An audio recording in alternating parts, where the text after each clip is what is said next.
बंदर की शादी और हाथी की बारात। जंगल में एक बार बड़ी अजीब सी खबर फैली। बंदर की शादी होने वाली है। अब सब जानवर सोचने लगे, भाई बंदर को कौन लड़की हां बोलेगी। मगर क्या करें, बंदर था बड़ा नटखट, मस्तीखोर और झूठ बोलने में माहिर। उसने किसी तरह खरगोशिन को फुसला लिया। बारात की तैयारी, शादी का दिन आया। हाथी को दूल्हे का सबसे अच्छा दोस्त बना दिया गया और कहा गया, तू मेरी बारात का मुख्य आकर्षण होगा। हाथी तैयार भी हो गया। उसने अपने ऊपर रंग बिरंगे फूल, केले की माला और घंटियां पहन लीं। बंदर चिल्लाया, वाह, अब तो मेरी बारात देखते ही बन रही है। जंगल के सारे जानवर नाचने लगे। बकरी ढोलक बजाने लगी, भालू ने नाच नाच कर जमीन हिला दी और तोता डीजे की तरह जोर जोर से चिल्लाने लगा, नाचो, गाओ, बंदर की हो रही है शादी। बारात में हंगामा। शादी का जुलूस जैसे ही नदी किनारे पहुंचा, बंदर ने शरारत कर दी। उसने हाथी के कान खींचकर कहा, चलो भाई, जरा पानी में नहाकर ताजा हो लेते हैं। हाथी बोला, भाई दूल्हे, यह वक्त नहाने का नहीं है। लेकिन बंदर मानता कहां। वो कूदकर हाथी की पीठ से नदी में गिर पड़ा और जोर जोर से छींटे उड़ाने लगा। पूरा बाराती दल भीग गया। मोर की सजाई हुई पूंछ गीली होकर लटक गई, खरगोश के सूट की प्रेस खराब हो गई और बकरी का ढोल पानी में डूबकर ढप ढप करने लगा। दुल्हन का गुस्सा। आखिरकार बारात लड़की के घर पहुंची। दुल्हन खरगोशिन दरवाजे पर खड़ी थी। उसने बंदर की हालत देखी, बाल उलझे, चेहरा कीचड़ से सना और केले की माला टूटकर आधी खाली गई थी।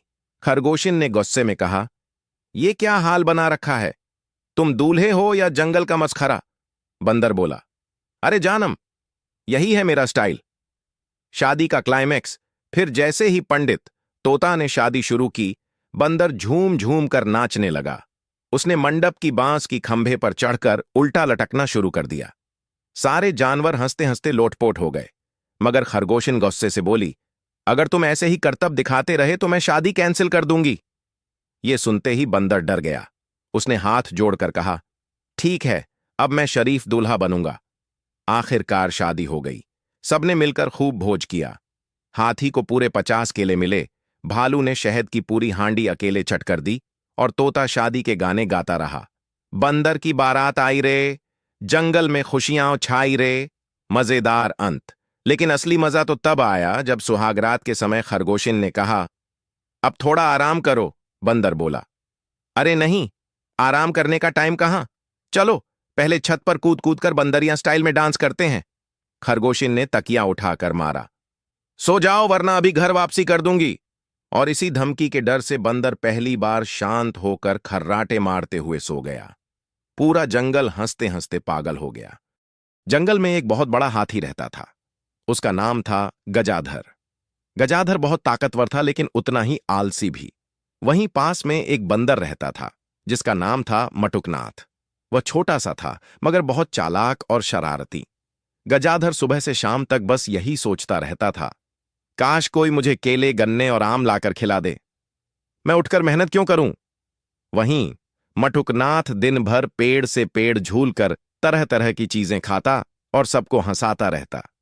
एक दिन गजाधर ने मटुकनाथ से कहा, अरे मटुक, तू इतना फुर्तीला है, जा मेरे लिए पेड़ों से केले तोड़ ला। मटुकनाथ बोला, क्या मैं तेरा नौकर हूं?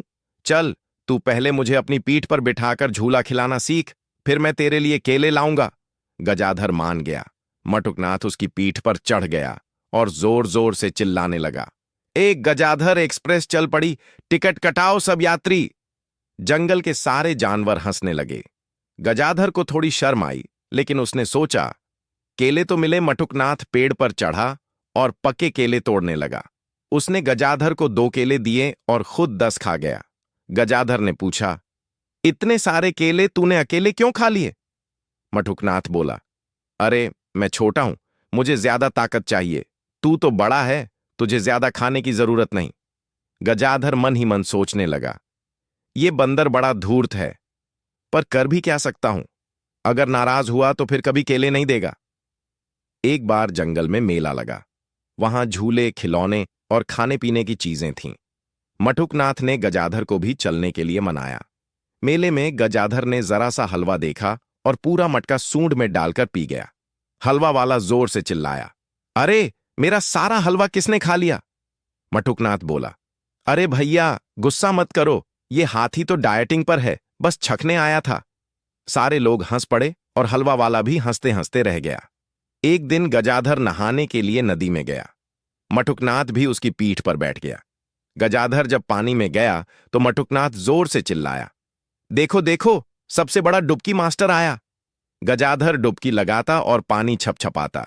मटुकनाथ ऊपर से हंसता हंसता कहता, अरे तेरे नाक से तो फव्वारा निकल रहा है, तू तो सच में शॉवर बन गया। ये सुनकर सब जानवर जोर जोर से हंसने लगे। कहानी का मजेदार अंत धीरे धीरे गजाधर को समझ आया कि केवल आलसी रहने से काम नहीं चलता।